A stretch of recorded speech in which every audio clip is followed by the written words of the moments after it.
The Imperium is a million-world empire governed by men who have simply lived too long. It is a galaxy defined by stagnation, where ancient rulers manage vast planetary systems with the detached, slow-moving logic of the truly immortal. Emperor Elrond IX has occupied the Golden Lion throne for over a century. His focus has narrowed from galactic stability to petty, decades-old vendettas, specifically against House Fernius, whose leader committed the unforgivable crime of marrying one of Elrond's former concubines. This dependency map shows how the Empire survives. The planet Ix provides the massive highliners required for all interstellar trade. To satisfy a personal grudge, Elrond slashes the profit margins of these technological monopolies, effectively sabotaging the very engines that sustain his own economy. While the Emperor remains obsessed with these administrative slights, he is completely unaware of the pressure building in the lower tiers of the great houses. He sees no threat in a new generation that is being raised in the shadow of his vanity. By prioritizing personal spite over systemic health, Elrond makes the Imperium brittle. His insistence on ruling through whim rather than wisdom leaves the galaxy's power structures straining, creating the volatile environment where the next generation must either adapt or be crushed. On the desert world of Arrakis, we see the brute force mindset of the Old Guard in its most primal form.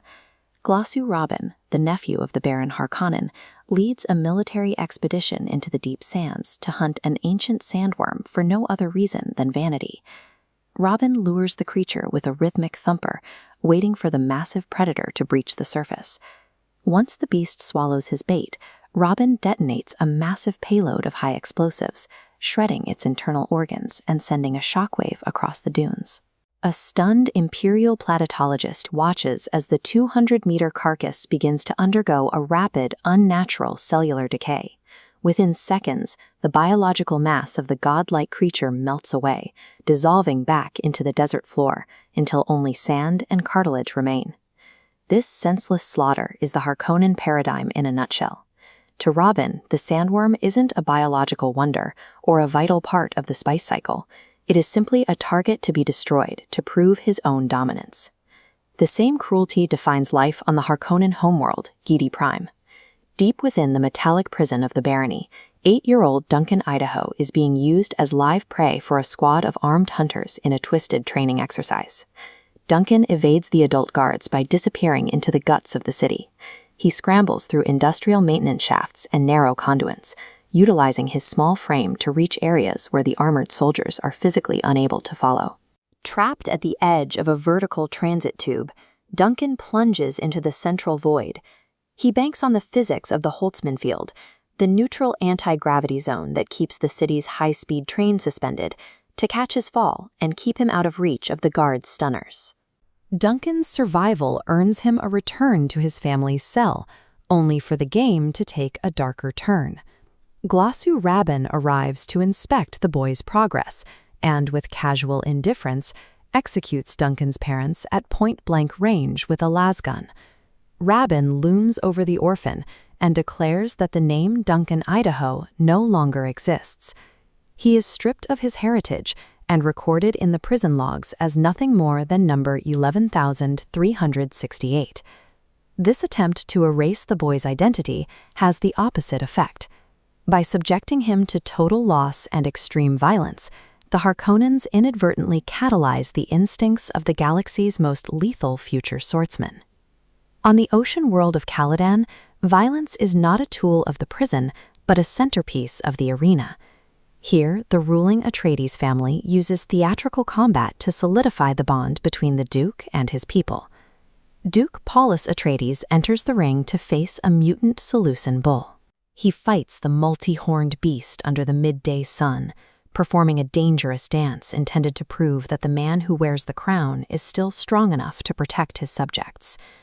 Paulus waits for the beast to tire, watching for a specific opening in its black, scaly armor. In one fluid motion, his spear tip finds the narrow gap between the plates, piercing both of the creature's brains simultaneously for a perfect instant kill. The Duke saws the head from the bull and summons his son, Leto, to the center of the arena. He presents the boy with the massive severed horn, forcing the young heir to hold the blood-drenched trophy before thousands of cheering citizens. As Leto stands under the weight of the horn, the heat of the blood makes his father's lessons tangible. He is being initiated into the physical reality of the Atreides mantle, a leadership defined by visceral sacrifice and public displays of lethal competence. The imperial capital of Katayn moves with a different kind of lethality. Here, power shifts aren't measured by arena cheers or planetary shockwaves, but by the soundless, invisible maneuvers of the royal court. Crown Prince Shaddam is 34 and tired of waiting for a father who seems immortal. Witnessing Elrud's increasingly erratic and petty governance, Shaddam decides to accelerate his own inheritance through a sanctioned act of patricide. He sends Count Hasimir Fenring, a master of stealth, to infiltrate the palace. Fenring navigates the ultimate security layers of the Golden Lion throne, eventually reaching the Emperor's private chambers while the old man sleeps. Fenring uses a microneedle to plant a chemical catalyst in Elrud's brain. This compound is dormant on its own, but whenever the Emperor drinks his favorite spice beer, the catalyst reacts. A standard part of his diet is transformed into a slow-acting poison, rotting his mind from the inside out. With this single, invisible strike, the era of the Old Guard begins its final collapse. The trajectory of the galaxy now shifts toward an inevitable collision between the burdened Leto Atreides, the traumatized Duncan Idaho, and the impatient Shaddam IV.